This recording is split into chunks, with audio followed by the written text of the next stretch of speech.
20 কোটি টাকা না থাকলে তো কেউ নির্বাচন করতে পারবে না। মানে বাংলাদেশের যে বর্তমান বাস্তবতা, এই বাস্তবতায় অন্তত 10-20 কোটি টাকা না হলে কারো আসলে নির্বাচন করার মানে করতে পারবে, নমিনেশন কিনতে পারবে, কিন্তু জামানত বাজেয়াপ্ত হবে আর কি।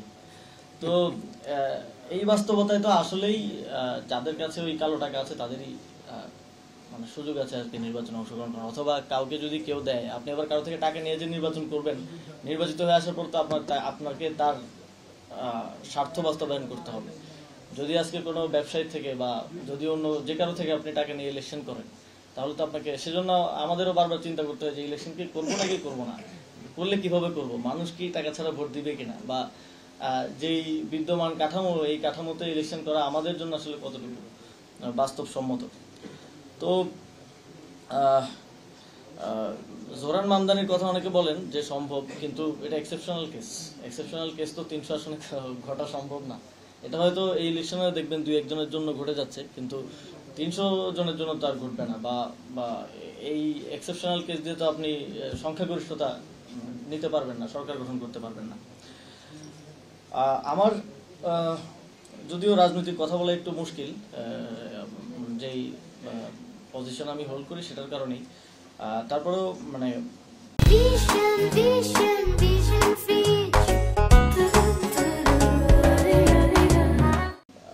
আজকের পর্যালোচনা থেকে আমার মনে হয় রাজনৈতিক দলগুলোর প্রতিও কিছু প্রশ্ন যাওয়া উচিত। আমার কয়েকটা প্রশ্ন আসলে এখানে বসে বসে সবার কথা শুনতে শুনতে, এই যে 5 আগস্টের পরে আমাদের মধ্যে রাজনৈতিক দলগুলোর মধ্যে বিপ্লবের যারা স্টেক হোল্ডার, তাদের মধ্যে কেউ কেউ সংস্কার বিরোধী রাজনীতিটা করলো, মানে এটার আউটকামটা আসলে দেশের জন্য কি আসলো, এটা একটা প্রশ্ন।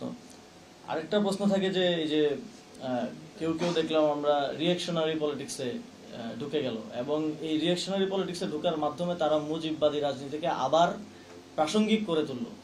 মুজিববাদী রাজনীতিতে একটা সময় পর্যন্ত ছিল না, যখন আপনি আবার জাতীয় সঙ্গীতের বিতর্কে ঢুকলেন, যখন আপনি আবার এই রিঅ্যাকশন দেওয়া শুরু করলেন নতুন রাজনীতি বিনির্মাণ না করে, তখনই কিন্তু মুজিববাদী রাজনীতি আবার প্রাসঙ্গিক হওয়া শুরু করলো, এবং যতদিন যাচ্ছে তত বেশি প্রাসঙ্গিক করে তুলছেন আপনারা। এটা দিয়ে আসলে আমাদের কি উপকার হলো, বা এর দায়টাই বা কার? আর খুব জনপ্রিয় একটা শব্দ নতুন রাজনৈতিক বন্দোবস্ত, কিন্তু দুঃখজনকভাবে আমরা এখনো জানি না যে আসলে নতুন রাজনৈতিক বন্দোবস্তটা কি, মানে এটা কি জিনিস। মানে কিছু পপুলিস্ট কার্যক্রম করলেই তো নতুন রাজনৈতিক বন্দোবস্ত হয়ে যায় না। এটার রূপরেখাটা কি, এটার কোনো রিটেন ফর্ম কি আছে এখন পর্যন্ত, বা সেটা কি যারা নতুন রাজনৈতিক বন্দোবস্তের রাজনীতি করছেন বা নির্মাণ করার চেষ্টা করছেন তারা কি এটা দিতে পেরেছেন কিনা? আমিও আমার এই ক্যাপাসিটি থেকে বেরোলে আমিও রাজনীতি করবো, তখন আমার আসলে খুঁজতে হবে যে আসলে নতুন রাজনৈতিক বন্দোবস্তের জিনিসটা কি, বা এটা কোথায় আছে। আমাকে যদি কেউ একটা লিফলেট বা একটা পেপার না দিতে পারে যে এটা নতুন রাজনৈতিক বন্দোবস্ত, তাহলে আমি কিসের আশায় কোন নতুন রাজনৈতিক বন্দোবস্তের দিকে যাব, সেটা তো আমি নিজেও কনফিউজ হয়ে যাবো। আমার মনে হয় যে আমাদের মতো যাদের মধ্যে একটু জিজ্ঞাসাটা আছে, তাদের সবারই আসলে কনফিউশনটা আছে, কারণ কিছু পপুলিস্ট অ্যাক্টিভিটি দিয়ে তো আর নতুন রাজনৈতিক বন্দোবস্ত হয় না, সেটা যে কেউ এসে করতে পারে। আপনার রূপরেখাটা কোথায় সেটা আসলে সেটা আসলে জনগণের কাছে, বিশেষ করে তরুণদের কাছে তাদের আগ্রহটা বেশি, আমার মনে হয় পরিষ্কার করা প্রয়োজন।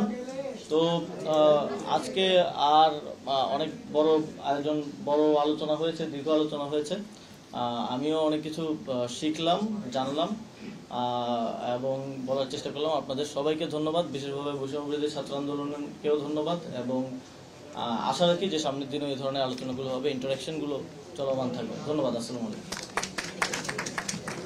ধন্যবাদ আসসালামু আলাইকুম। আর এর মাঝে বৈষম্য